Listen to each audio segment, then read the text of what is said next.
Hi, this is Ellen Posey, and I will be doing this week's lecture on Latinx literature.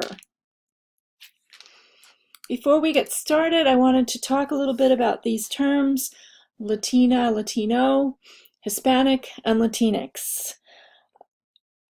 Latino and Latina refer to a person of Latin American descent living in the United States. And this is according to the Associate Director of Latino Studies in Indiana University in Bloomington, Mincy Martinez Riviera. Latin Americans live in Latin America. The term Latino is generally used when they're from the United States. Hispanic is used to refer to people who are Spanish speaking. This could also be expanded to include people from Spain, but it limits, in a way, Latin America, because one of the a big population who are Latin American but don't speak Spanish are Brazilians who speak Portuguese. So you don't find Hispanic literature being referred to much anymore. You'll find it the government uses Hispanic a lot, and I'll show you an example of statistics later in this lecture that talk about Hispanic and use that term. Latinx is a gender neutral term for Latino, Latina. And if you think about last week's lecture, Lawrence's lecture, and how gender fluidity, gender neutral terms are important for certain people who don't want to express their gender in a binary sense. Latinx is a good term to use, and it's also a good overarching term to use for referring to Latina and Latino. Americans who are Latinx tend to prefer to be referred to as American and their country of origin. So Mexican American, Dominican American, Puerto Rican American.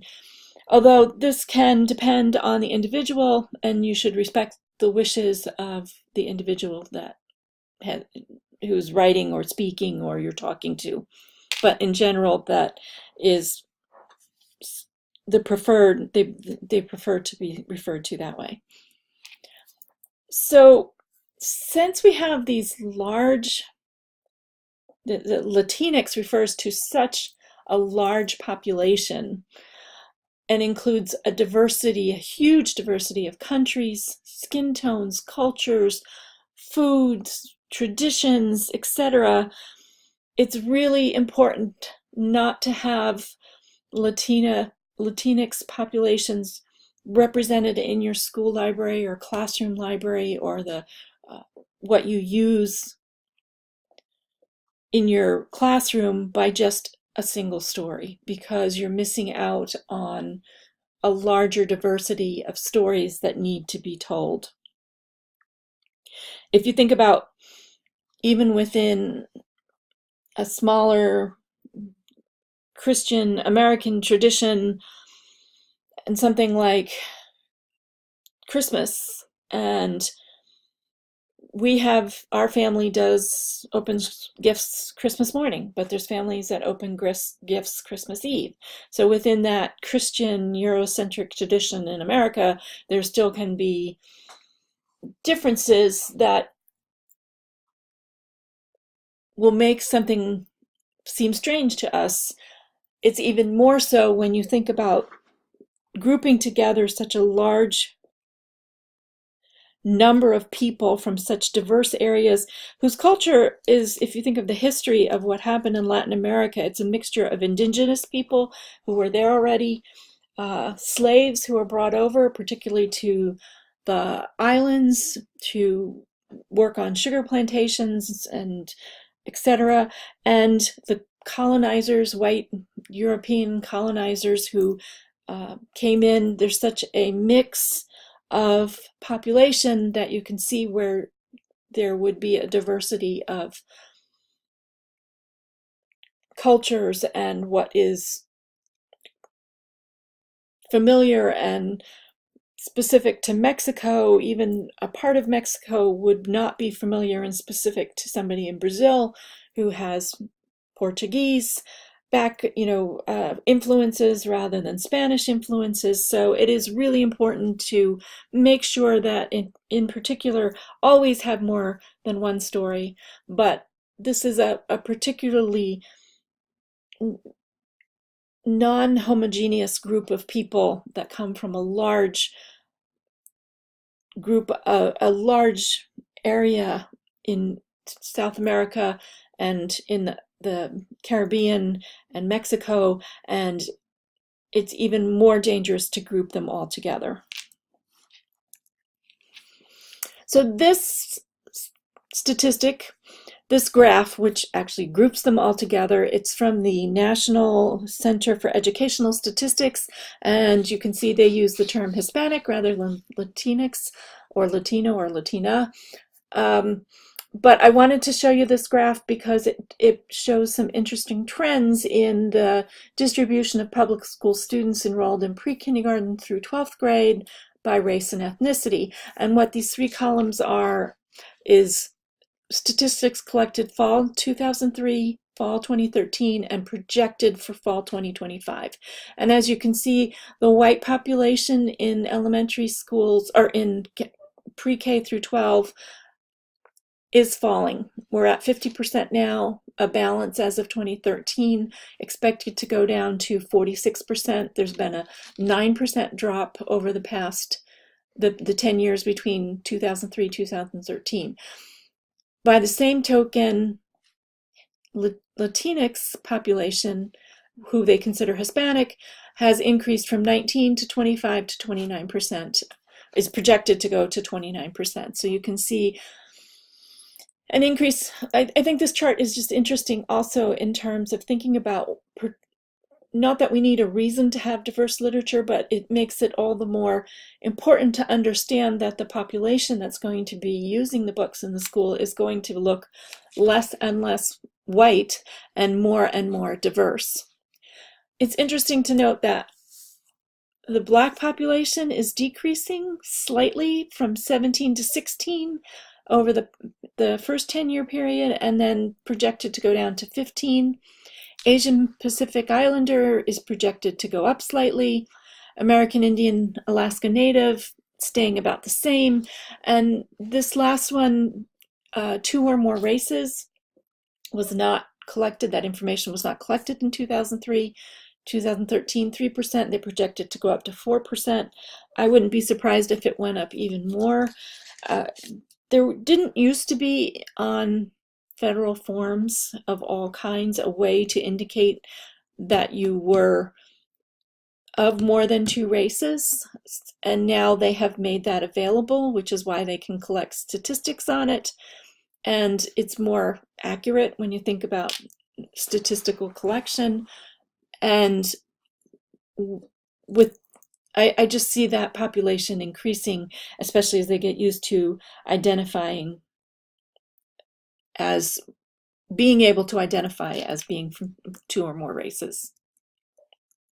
Okay, so that's background. Now I just want to give you an overview. I'm just going to touch on 2 books that I'm going to focus on for different reasons. This one I read for Garden State Book Awards. Love this book.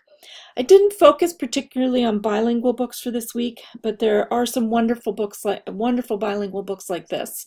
I was focusing more on choosing books for you to read, to choose from, that focused on Latinx authors, Latinx main characters, or a focus on Latin America as somewhere in Latin America, not being focused in America. And this one particular is about a newly identified species in the cloud forests, the olinguito. My Spanish is terrible. And this is in the Andes. So this book uses an ABC format to talk about, to introduce the flora and fauna in the cloud forest in the Andes. And it's bilingual. And the one thing I really liked about this book is it it's bilingual from Spanish to English, not from English to Spanish. If you notice, most bilingual books privilege the English and then put the Spanish either underneath or on the right facing page. This one, the Spanish is on the left, and as you move to the right, then you have the English. And it really does a beautiful job. I think there's only one letter where it didn't start with the same letter in the English and the Spanish. And the other thing I liked is even the back matter, the author notes and the back matter are presented in both Spanish and English. And often if you get a Spanish-English book, they don't necessarily do that in the back matter. So I highly recommend this book. It's beautiful, and it's just lovely written. Illustrations are gorgeous. I really liked it. This book is also on your list. Fantasy and science fiction is one area where there's a particular dearth of diversity, although that's beginning to change, and this is one of the books that helped move that change forward. It takes place in Brooklyn, and the main character is Puerto Rican Sierra Santiago, and she is expecting, I think she's 16, 17, she's expecting to spend her summer hanging out in Brooklyn and painting, and she begins to find out about her family and their relationship to these murals and how she is going to play a part in that. Strong female character. I like this description by Cory Doctorow, who is a very well known in science fiction, and he said, this book is a first-rate example of how representation, diversity, and themes of social justice and identity can be skillfully woven into a narrative, not so that they disappear, but so that the story pivots on them in a way that is authentic, exciting, and ultimately satisfying. And when I read this book, I really just felt like it wasn't just having somebody a different color that was the main character. She was living in a different culture that I could see described in the book, and still I just really enjoyed the book, and I just thought it was amazing, but I also could see how it was different from something that might be written with a white protagonist. And I just really liked this book. And it's gotten a lot of good press. There's a sequel now, Shadow House Fall, I think is the sequel. I haven't gotten to read the sequel yet, even though I have it, but it's just very interesting. And I'm going to use Danielle Jose Older as an author, as a Latino author, as a springboard to reading about the difficulty of getting published. I've given you an article, a BuzzFeed article written by him he wrote that before, I think, the Shadow Shaper was published, but he had some more adult books published before Shadow Shaper, which this one's definitely YA. One of the things I've read over and over again by authors from diverse backgrounds is that publishers will say, they pitch a book and publishers will say, we already have a book about XYZ character. So, for example, and I can't think of an appropriate single dystopian book that features a character from a diverse background, but they'll say, no, we already have one of those. We don't need another one. We have our, Puerto Rican fantasy for the year. However, if you have something like white dystopian character, Hunger Games and Divergent and many more, there was room for all of them. You don't say no to the second or third vampire book after the Twilight Zone. I mean, not the Twilight Zone. I always say Twilight Zone. Twilight came out. There was still room for others, but if you have one really good book, if there's another fantasy Puerto Rican book, they might say no to it because we have our fantasy. They'll tell the author we have our fantasy books that features a strong Puerto Rican female. We don't need another one. But we have how many books by authors that feature the same character over and over again? And I mean, that's fine, but there should be room for everybody. So there's that article that you'll be reading this week. I wanted to mention a couple of places that you can look to find books that have been reviewed positively and that have a good representation of Latinx culture. One is the Pura Belpré Award. This was established in 1996, and it's done by ALA and Reforma. Reforma is the National Association, an affiliate of ALA, the National Association to Promote Library and Information Services to Latinos and the Spanish-speaking. And notice that they kind of make those a little distinction and inclusion of both of those. And they don't use Hispanic. It's awarded to a Latino or Latina writer or illustrator whose work best portrays, affirms, and celebrates the Latino cultural experience in an outstanding work of literature for children and youth. It's named after Pura Belpré, who was the first Latina librarian at New York Public Library. And I think it's interesting when you look at the members of the upcoming committee that they use a cultural competency consultant, which I think is really important, even though it looks like they choose, and I don't know how these are the members are chosen, but I think they're chosen by Reforma, and you can see by the names that they probably have some cultural experience, but not everyone might that gets on this committee. So having a cultural competency consultant will prevent mistakes or allow them to have a broader view of what a good representation of in these books is. So the representation that we talked about portrays, affirms, and celebrates the culture in an outstanding work of literature. So I thought that was really interesting that they use that. And as a resource, you can go to the ALA page and find the most recent winners. It's recently gone. This used to be every other year, and I forget when, but it went recently to every year. And I'm sure that the every other year was because they didn't have enough books published during the years. So here you go, 2004, 2006, that they needed to have it for 2 years in order to get enough to choose from. And then it looks like in 2008, and it went to every year, 2009.